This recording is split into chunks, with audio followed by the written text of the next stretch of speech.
Hi friends, എല്ലാവർക്കും നമസ്കാരം. ഇന്ന് നമ്മൾ നല്ല സോഫ്റ്റ് ആയിട്ടുള്ള പുട്ടിൻ്റെ റെസിപ്പിയാണ് കാണിക്കുന്നത്. അരിപ്പൊടി വെച്ചിട്ട് നല്ല സോഫ്റ്റ് ആയിട്ടും ടേസ്റ്റി ആയിട്ടും ഉണ്ടാക്കാവുന്ന പുട്ടിൻ്റെ റെസിപ്പിയാണ്. അപ്പോൾ അതെങ്ങനെ ചെയ്യാൻ നോക്കാം.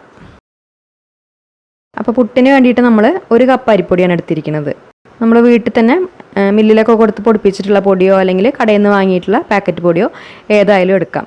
പത്തിരിക്കും അപ്പത്തിനൊക്കെ വേണ്ടിയിട്ട് എടുക്കുന്ന നൈസായിട്ടുള്ള പൊടിയല്ല, തരികളുള്ള പുട്ടുപൊടി തന്നെ വേണം എടുക്കാൻ. ഇവിടെ ഇപ്പോൾ നമ്മൾ പുഴുങ്ങലരിയും പച്ചരിയും രണ്ടും മിക്സ് ചെയ്ത് പൊടിപ്പിച്ച് വറുത്തിട്ടുള്ള അരിപ്പൊടിയാണ് എടുത്തിരിക്കുന്നത്. അതിന് പകരം പുഴുങ്ങലരി മാത്രമായിട്ടുള്ള പുട്ടുപൊടിയോ അല്ലെങ്കിൽ പച്ചരി മാത്രമായിട്ടുള്ള പുട്ടുപൊടിയോ ഏതായാലും എടുക്കാം. അപ്പോൾ ആദ്യം നമുക്ക് ഇതിലേക്ക് ആവശ്യത്തിനുള്ള ഉപ്പ് ചേർത്ത് കൊടുക്കാം. പിന്നെ നമ്മൾ ഇതിലേക്ക് ചേർക്കുന്നത് 1 ടീസ്പൂൺ നെയ്യാണ്. പുട്ടിന് നല്ലൊരു ടേസ്റ്റും ഫ്ലേവറും കിട്ടാൻ വേണ്ടിയിട്ടാണ് നെയ്യ് ചേർത്തിരിക്കുന്നത്. നെയ്യിന് പകരം നമുക്ക് വേണമെങ്കിൽ വെളിച്ചെണ്ണയോ അല്ലെങ്കിൽ ബട്ടറോ ഏതെങ്കിലും ചേർത്ത് കൊടുത്താലും മതി. എന്നിട്ട് ഇതുപോലെ കൈ വെച്ചിട്ട് നന്നായിട്ടൊന്ന് മിക്സ് ചെയ്തെടുക്കുക. ആ നെയ്യും ഉപ്പൊക്കെ അരിപ്പൊടിയുടെ എല്ലാ ഭാഗത്തും ആവുന്ന രീതിയിൽ നന്നായിട്ട് മിക്സ് ചെയ്തെടുക്കുക. അതിന് ശേഷം നമുക്ക് ഈ പൊടി നനച്ചെടുക്കാം. അപ്പോൾ ഒരു 1/2 കപ്പ് വെള്ളമാണ് എടുത്തിരിക്കുന്നത്. സാധാരണ നമ്മൾ പുട്ടുണ്ടാക്കുമ്പോൾ പൊടി നനയ്ക്കാൻ വേണ്ടിയിട്ട് നോർമലായിട്ടുള്ള വെള്ളമാണ് ചേർത്ത് കൊടുക്കാറ്. ഇവിടെ ഇപ്പോൾ നമ്മൾ എടുത്തിരിക്കുന്നത് കുറച്ച് ചൂടുള്ള വെള്ളമാണ്. ചൂടുവെള്ളം എന്ന് പറയുമ്പോൾ ഒരുപാട് ചൂടുള്ള തിളച്ച വെള്ളമൊന്നും ചേർത്ത് കൊടുക്കരുത്. ജസ്റ്റ് നമ്മൾ ഇതുപോലെ തൊട്ട് നോക്കുമ്പോൾ ചെറുതായിട്ടൊരു ചൂട്, സഹിക്കാവുന്ന ചൂട് അത്രേ പാടുള്ളൂ. അത് ചേർത്ത് കൊടുത്തിട്ട് നന്നായിട്ടൊന്ന് മിക്സ് ചെയ്തെടുക്കാം. അപ്പോൾ ഈ ഒരു 1/2 കപ്പ് വെള്ളം ഈ പൊടിക്ക് മതിയാവില്ല. പിന്നെ നമ്മൾ നോക്കിയിട്ട് ആവശ്യത്തിനനുസരിച്ച് പിന്നീട് ചേർത്ത് കൊടുക്കാം. അധികം ചൂടില്ലാത്തതുകൊണ്ട് നമുക്കത് കൈ വെച്ചിട്ട് തന്നെ മിക്സ് ചെയ്തെടുക്കാം. ചെറിയൊരു ചൂടുള്ള വെള്ളത്തിൽ കുഴച്ചെടുക്കുമ്പോൾ പുട്ട് നല്ല സോഫ്റ്റായിട്ട് കിട്ടും. ഇപ്പോൾ പൊടി നന്നായിട്ട് മിക്സ് ചെയ്തെടുത്തിട്ടുണ്ട്. ഈ സമയത്ത് ഇതിൽ നോക്കുമ്പോൾ ഇതിലെ വെള്ളത്തിൻ്റെ അളവ് നമുക്ക് കറക്റ്റായിട്ട് തോന്നും. പക്ഷേ ഇതിന് നമ്മൾ കുറച്ച് സമയം ഒന്ന് റെസ്റ്റ് ചെയ്യാനായിട്ട് മാറ്റി വയ്ക്കണം.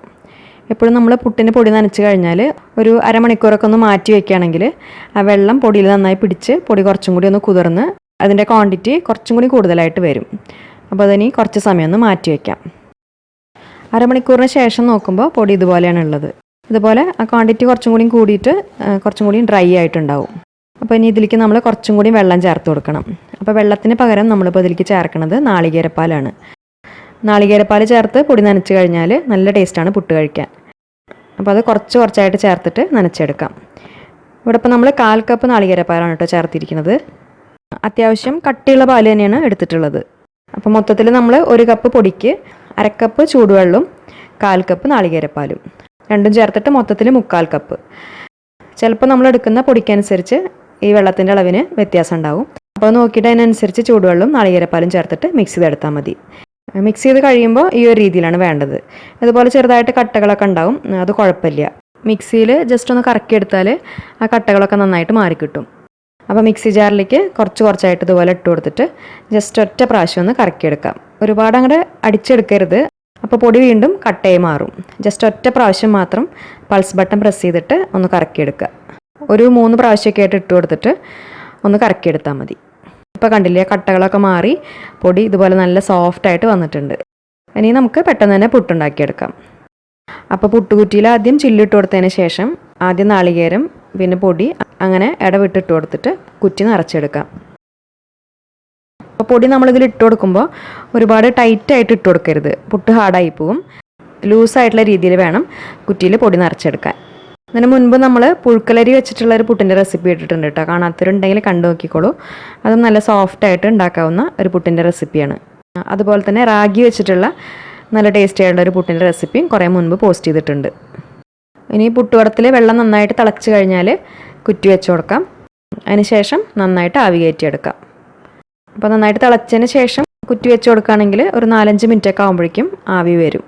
അതിന് ശേഷം ഒരു 3-4 മിനിറ്റും കൂടി നന്നായിട്ടൊന്ന് ആവി കയറ്റിയെടുത്താൽ നല്ല സോഫ്റ്റായിട്ടുള്ള പുട്ട് റെഡിയായി. അപ്പോൾ 1 കപ്പ് അരിപ്പൊടി വെച്ചിട്ട് നമ്മൾ 2 കുറ്റി പുട്ടാണ് ഉണ്ടാക്കിയിട്ടുള്ളത്. നല്ല സോഫ്റ്റായിട്ടുള്ള പുട്ടാണ്. നമുക്കിഷ്ടമുള്ള ഏത് കറിയുടെ കൂടിയും കഴിക്കാം.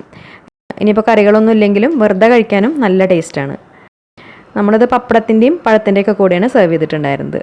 അപ്പോൾ ഈ ഒരു സോഫ്റ്റായിട്ടുള്ള പുട്ടിൻ്റെ റെസിപ്പി നിങ്ങൾക്ക് ഇഷ്ടമായി എന്ന് വിചാരിക്കുന്നു. ഈ രീതിയിൽ ചെയ്ത് നോക്കാത്തവരുണ്ടെങ്കിൽ എന്തായാലും ഉണ്ടാക്കി നോക്കിയിട്ട് ഫീഡ്ബാക്സൊക്കെ അറിയിക്കൂ. പിന്നെ ഈ വീഡിയോ നിങ്ങൾക്ക് ഇഷ്ടപ്പെട്ടാൽ ലൈക്ക് ചെയ്യാനും ഷെയർ ചെയ്യാനും കമൻറ്റ് ചെയ്യാനും മറക്കരുത്. അതുപോലെ നമ്മുടെ ചാനൽ ഇതുവരെ സബ്സ്ക്രൈബ് ചെയ്യാത്തവരുണ്ടെങ്കിൽ സബ്സ്ക്രൈബ് ചെയ്ത് സപ്പോർട്ട് ചെയ്യാനും മറക്കരുത്. നല്ലൊരു റെസിപ്പി വീഡിയോ ആയിട്ട് വീണ്ടും കാണാം. താങ്ക്